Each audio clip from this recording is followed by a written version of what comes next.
pelos poderes de Grayskull, eu tenho a força! Só por esse bordão aí, você já sabe sobre o que é o vídeo hoje, né? Olá, sejam todos bem-vindos, canal Geek Maromba, e eu sou Índio Maromba.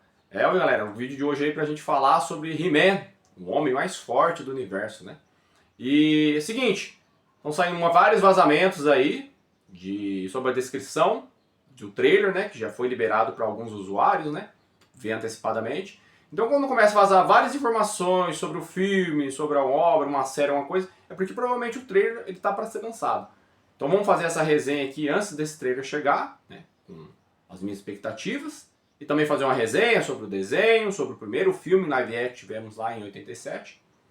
E quando lançar o trailer, eu vou tentar fazer um react e colocar aqui no canal, né? Fazer um react de primeira mão. Não fiz nenhum react de nenhum trailer ainda, né? Desde que eu abri o canal. Então vamos tentar fazer o primeiro. Mas antes de começar o vídeo, não se esqueça, né?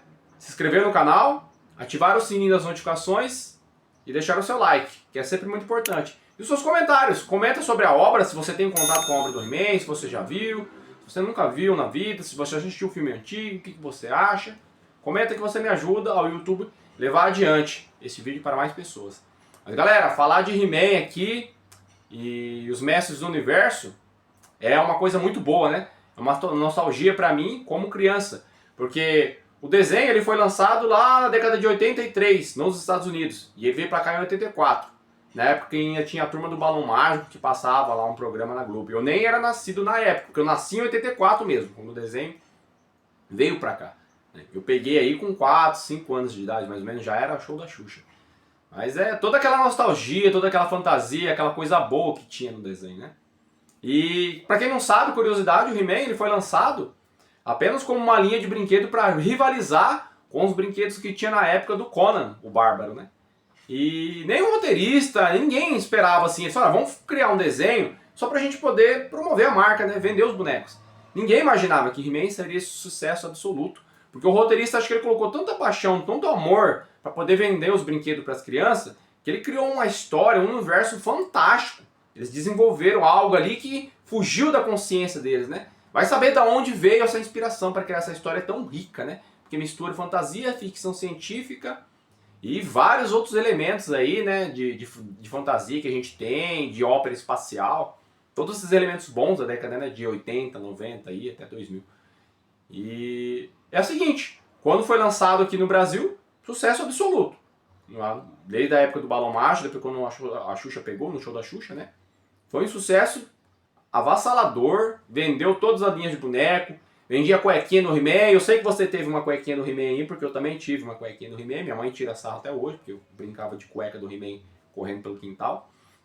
Sandália, camisa, espada, peruca, tudo que você pensar, e eles conseguiram lançar na indústria, né? Sobre o He-Man. E dispensa o desenho, né? Qualquer comentário, qualquer tipo né, que a gente vai falar aqui. Nossa, porque você lembra, tudo era bom. Tudo era bom. As histórias eram bem feitas, eram amarradinhos os episódios, né?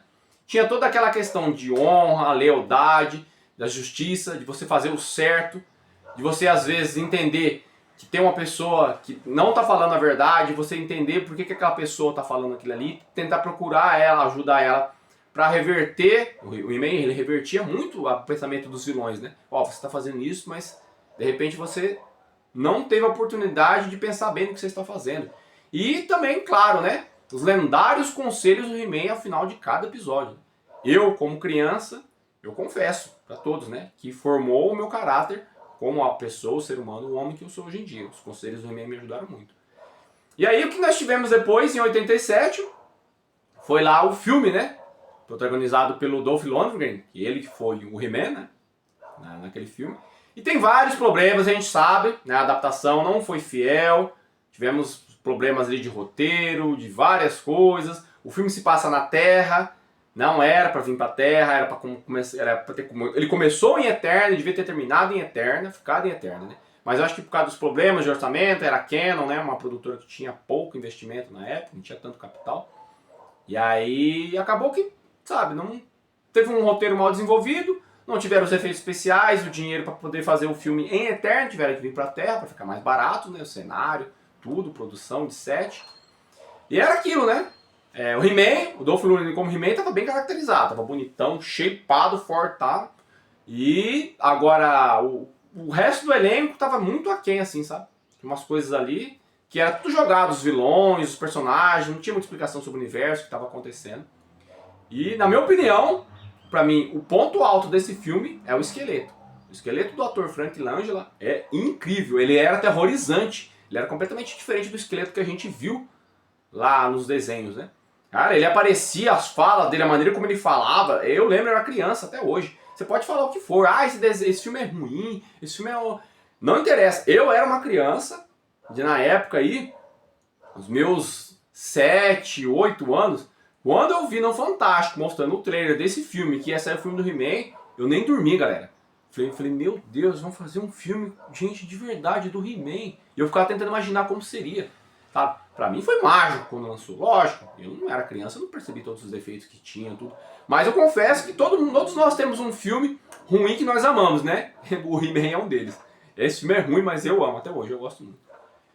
Então de lá pra cá, tivemos mais 2 adaptações para desenho. Tivemos lá nos anos 2010, 2012 um desenho do He-Man. Foi até legal, uma história boa, tudo rica. Tivemos uma adaptação duvidosa da Netflix, bem ruinzinha, né? Cheio de conteúdo ideológico, cheio de politicagem, cheio de bandeira política, né? Que ficou muito a desejar aí. E agora, o que nós vamos ter aí em 2026? Um live action novo, né? Do He-Man, né? Que o protagonista vai ser o Nicolas Galitzine, né? Um ator jovem aí. E vamos vir com toda uma roupagem nova, mudar a história e tudo, né? Vamos ver se a adaptação vai ficar boa. E vamos ver o que vai vir pela frente aí. Porque agora tá com o título, né, Masters of the Universe, né? Masters do Universo, não como He-Man. Pra mim eles tivessem lançado He-Man um filme, ficaria mais fácil pra você vender. Mas é isso, vamos ver o que a gente vai ter agora pela frente aí. Com essa nova adaptação para o live action, né? Será que vai ficar bom? Então nós vamos ter então o Nicolas Galitzine, né? Que é um jovem ator, interpretando o Príncipe Adam. E também o He-Man, que eu acho que não vai ter divisão ali, eu acho que é ele mesmo que vai fazer o He-Man, porque por causa da questão do shape. E aí, galera, esse Nicolas Galitzine é um jovem ator. A maioria das mulheres vão lembrar dele aí, um filme de romance que saiu, se eu não me engano, em 2023 ou 2024, acho que foi 23. Que é Uma Ideia de Você, que ele faz par romântica a Anne Hathaway, que é bem mais velha que ele, né? Que é justamente isso que se trata a história do filme, né? Uma mulher mais velha que se apaixona por um homem mais jovem, né? Tem 20 e poucos anos na história lá. E muita gente gostou, explodiu, foi um sucesso lá. É um bom ator, entendeu? E a questão é a seguinte, ele era bem magro. E pra fazer o He-Man, ele ficou num shape absurdo, parabéns pra ele, sabe? Ele vestiu o personagem, mesmo se empenhou, porque é um ator que tem que fazer. Só que mesmo assim ele não atingiu o físico, pelo que eu vi, necessário para ser o He-Man. O He-Man é muito grande, muito absurdo, gente. O físico dele é gigantesco.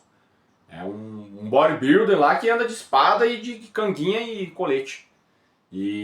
Só que eu vi que pelas cenas de ação que ele tá fazendo, os bastidores lá, as cenas com espada, ele tá se empenhando bem. Então eu acho que se ele tivesse ficado muito grande, não teria essa agilidade toda.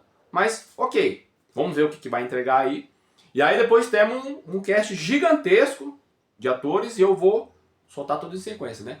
Nós vamos ter então a Camila Mendes, que é uma brasileira. Ela tá nesse filme, ela vai ser a Tila.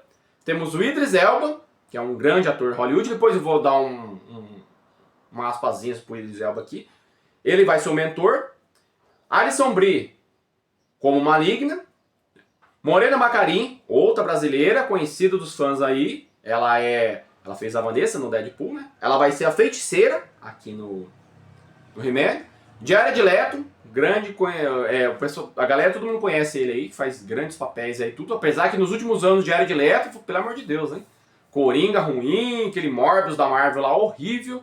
Se enfiou nas furadas, apesar de ser um grande ator, Jared Leto, né? Ele vai ser o Esqueleto, personagem icônico. Quero só ver o que vai ser, se vai ser roupa, se vai ser captura de movimento através dos pontinhos, não sei. Hafthor Bjornsson, que é um strongman, que é um dos homens mais fortes do mundo, né? Tá dito, galera, agora tem uma confusão. Tem gente que fala que ele vai ser o Homem-Cabra, tem gente que vai ser o Homem-Fera. Eu não entendi. A informação que eu peguei é essa, do site omelete.com.br. Lá eles estão dizendo que vai ser o Homem-Cabra. Se tiver errado, galera, vocês brincam com eles, porque eles deram informação errada. Tem gente que fala que vai ser um Homem-Fera. Beleza. O Sam Wilson vai ser o Mandíbula, que é um personagem aí do desenho também bem carismático, conhecido de todo mundo. O Roboto, esse personagem vai ser a Kristen Wiig. E aí tivemos uma troca de gênero, porque no desenho esse Roboto era um personagem masculino e agora é uma personagem feminina. Mas ok, Hollywood gosta de fazer essas coisas, não sei se vai atrapalhar. O John Xuezeng, provavelmente deve ser um chinês, vai ser o Ariete. Ali um personagem muito carismático, o Ariete é engraçado, vamos ver o que ele vai entregar. E James Purefoy vai ser o Rei Randor, personagem também muito importante, porque é o pai do Príncipe Adam. E Charlotte Riley, a Rainha Marlina, né? Que todos sabemos é a mãe do Príncipe Adam e é uma personagem lá que veio do planeta Terra no desenho pra Eterna, ela era uma astronauta, ela caiu ali. Sobre o Idris Elba, galera, vamos falar rapidinho aqui. O mentor nos desenhos do He-Man, ele é um personagem ruivo. O Idris Elba é um ator negro. É lacração? É lacração, tá pontuado. Só que aquilo que eu falo, às vezes trocar a etnia de um personagem, só que quando não vem atrelado a discurso político, ideológico, essas coisas, pra mim passa. Porque o Idris Elba, ele é um ator incrível, fantástico. Se o filme for ruim, não vai ser culpa do Idris Elba. Eu tenho certeza. Ele vai entregar o que precisa, entendeu? Então a gente precisa pontuar e falar o que é o que, entendeu? Pode ficar falando qualquer coisa também. Minha opinião sobre esse filme, sincera. Tudo que foi vazado até agora e tal. Pelo que eu vi a história, o vazamento do trailer, que o rapaz falou que ele viu lá, o trailer de exibição. Seguinte, a Teela está no planeta Terra, ela veio atrás do Adam. O Adam, pelo jeito, Príncipe Adam, não lembra de quem ele é, ele deve ter perdido as memórias. Ele tem a espada de Grayskull, mas parece que ele não sabe para que funciona. Tem umas cenas vazadas lá, vou até colocar ali, de bastidor, eles correndo pela rua lá, tudo. Até colocaram o Adam com a camiseta rosa, que é um meme que o pessoal fez aqui, né? Tem até uma cena ali dando risada, fizeram o mesmo meme lá. Os caras, o pessoal, não tem jeito, o brasileiro é terrível. E aí, depois que foi vazado do trailer, é que primeiro ele vê aqui na Terra o Pacato, um tigre verde, aí foi confirmado então, o Pacato, que é o tigre covardão que fica, isso aqui, morrendo de medo, parece o Scooby-Doo. Depois vira o Gato Guerreiro, que já bem que foi confirmado. Que vimos um desenho lá, um bonequinho, um brinquedo, né, vazado, o He-Man em cima do Gato Guerreiro. Ele vai pra Eternia, e lá o cara disse, que viu o trailer, que é vazado, que quando ele chega em Eternia, ele está conversando com a feiticeira explicando sobre a linhagem dele, o que ele precisa fazer, ele provavelmente vai começar o arco da jornada do herói, ele não vai querer, ele fala, não, eu não sou esse personagem que você está falando, eu não sou esse He-Man que vocês estão falando aí, esse cara que precisa salvar o mundo, eu não tenho esses poderes, vai ter toda aquela coisa de ele relutar e não querer ser, a gente sabe que é legal, esse arco de herói sempre isso acontece. E depois, provavelmente, ele vai ter que aceitar ser o He-Man. Né? Ele vai passar por esse processo, né? E vamos ver o que vai ser a transformação dele, porque no trailer, né, que isso foi vazamento, foi da descrição, foi vazado, é dito que ele vai erguer a espada e dizer, pelos poderes de Grayskull, eu tenho a força. E aí vai acontecer a transformação. Acho que não vão mostrar isso no trailer, vão entregar no filme. Não sei como vai ser essa transição, o que eles vão fazer, sabe? Se vai ter efeito, se vai ter alguma coisa no shape que eles vão fazer lá em VFX para ele ficar mais fortão, se vai mudar a voz do Adam, eu não sei. Mas é isso, galera. Pra mim, o diretor desse filme é o Travis Knight. Se ele conseguir fazer esse filme, porque é muito difícil acertar, é um mundo de fantasia, envolve ópera espacial, ficção científica, um monte de elemento que é difícil de trabalhar. Né? A gente sabe que Hollywood tem dificuldade de fazer essas adaptações, principalmente de desenho. Se o Travis Knight conseguir entregar isso aí, ele vai fazer a receita do bolo mágica. Todo mundo vai querer copiar o que ele está fazendo nessa adaptação e vai querer seguir essa receita aí. Né? Principalmente porque daqui uns dias aí vão ter, né, a adaptação de Thundercats. E aí diz que já tem o Adam Wingard, né, que é o diretor de Godzilla e Kong e tudo que vai fazer. Vamos ver o que eles vão entregar pra gente aí. Mas minha opinião sincera é isso. Se eles conseguirem fazer a caracterização dos personagens, tudo bonitinho, tudo certinho, não tem problema, entendeu? Vamos ver o que vai entregar na história. Não pode ser um roteiro galhofa, cenas de ação, tem que ser bem coreografadas, efeitos especiais bons. Efeitos especiais, esses caras vão ter dor de cabeça, eles vão gastar um monte. Mas é isso, galera. A expectativa é muito boa, né? Eu, como um fã de He-Man, quero ver algo bom no cinema. Algo minimamente assistível. Não precisa ser um clássico, né? Porque é um desenho, é nicho isso aí, é o público, né? Não é muita gente que gosta disso. Eu acho que não vai fazer muito sucesso. Mas se for bom pra mim, ok. Né? Se agradar os fãs, melhor ainda. Mas é isso, galera, né? vídeo de hoje era esse, né? Não se esqueça então de se inscrever no canal, ativar o sininho das notificações e deixar o seu like, que é sempre importante. E os comentários, comente se você tem contato com a obra do He-Man, se você gosta, o que você acha, entendeu? E se você vai ter boas lembranças, se você tem aquela nostalgia da infância de ter assistido o desenho. Muito bom saber o seu comentário aqui, entendeu? Mas o vídeo de hoje era esse, galera. Um abraço, sejam todos bem-vindos sempre e até mais!